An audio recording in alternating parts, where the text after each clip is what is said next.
Todas estas consideraciones pueden tenerse en cuenta a la hora de crear un gráfico, ya que puede ser más sencillo que visualizar la documentación. Sin embargo, existen en la documentación múltiples ejemplos los cuales podemos modificar para generar otro gráfico. Sin embargo, es posible que pueda ser más práctico en algunas ocasiones, una vez que empecemos a querer aprender a manejar el programa, generar y modificar cada una de las órdenes sabiendo cuál es su propiedad o función del objeto.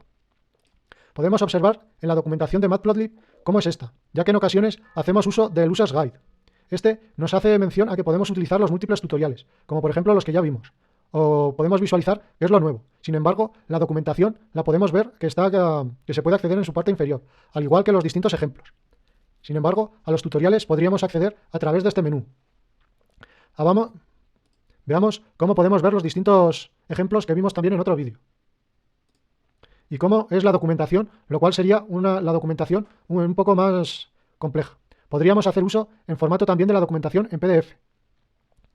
Sin embargo, también podemos hacer uso de la documentación de cada uno de los módulos. Esto podría ser más parecido a la documentación que podemos obtener de NumPy o de otros programas. Esta también nos permite observar cuál es el código fuente de cada una de las funciones. Podemos observar que tenemos el módulo Matplotlib y los distintos módulos que podemos utilizar, haciendo especial mención a la posibilidad de visualizar la documentación de Access, de Artist, de Figure y de Payplot, lo cual son los pilares básicos de Matplotlib. También podemos hacer mención de RCSetup, el cual es el diccionario que nos permite modificar cada uno de los valores que nos configuran los distintos gráficos. El resto de los módulos podrían también obtenerse e intentar visualizar cómo se utilizan. Sin embargo, pueden ser excesivamente extensos para este tutorial o este ejemplo de uso. Podemos ver Payplot y cómo tiene múltiples opciones. Podríamos observar que estas son las mismas opciones que podíamos observar al realizar la orden dir en la opción plot, de tal forma que puede visualizarse la documentación de esta forma o de la otra forma. Podemos hacer mención en la orden de Turn Interactive. Esta puede estar en on o en off. Si está en on, lo cual suele venir por defecto, o en mi versión venía por defecto, cada vez que generamos una acción en un gráfico, se actualiza en su figura. Sin embargo, si lo pasamos a modo off, necesitaremos ejecutar la orden show para que se genere la figura.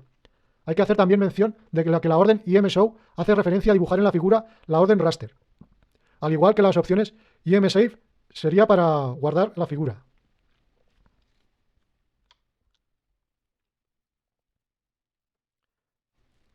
Podríamos visualizar cómo es la orden subplot y viendo que esta tiene una serie de argumentos y keyword args.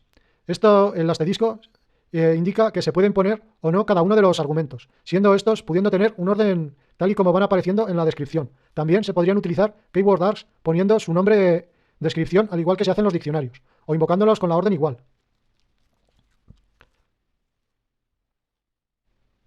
Podemos observar que en ocasiones se hace mención del nombre que tiene cada argumento y cuál es el tipo del argumento. Sin embargo, en otras ocasiones el tipo de argumento no está muy excesivamente claro cuál es el tipo de objeto el cual se debe aportar, ya que en algunos tipos de objeto es posible observar cómo es la documentación. Igualmente, en ocasiones es posible visualizar cómo es el tipo de objeto de retorno.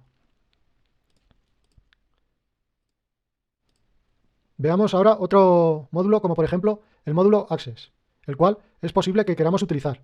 Podemos ver que podríamos acceder a subplots y ver cómo se crea el subplot base, el cual es lo que se activa por defecto al invocar a la orden add subplot, y cómo existen múltiples opciones o configuraciones que se pueden generar en este objeto.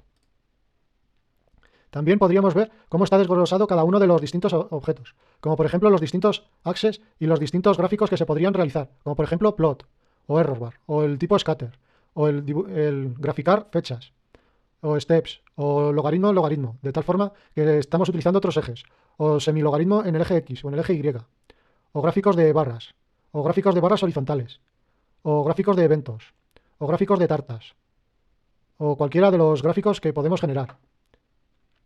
También podemos observar que existen otro tipo de funciones que podemos generar, de tal forma que podemos generar otro tipo de gráficos o de características, las cuales van agrupadas.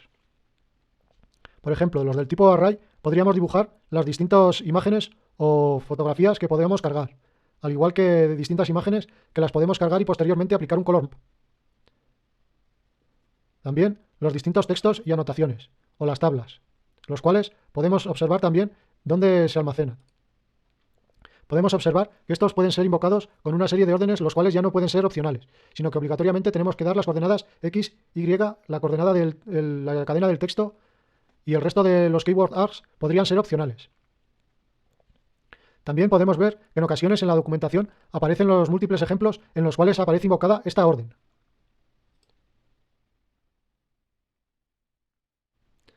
Hacer también especial mención a la posibilidad de utilizar los distintos xlim e ilim para generar los distintos ejes de la visualización.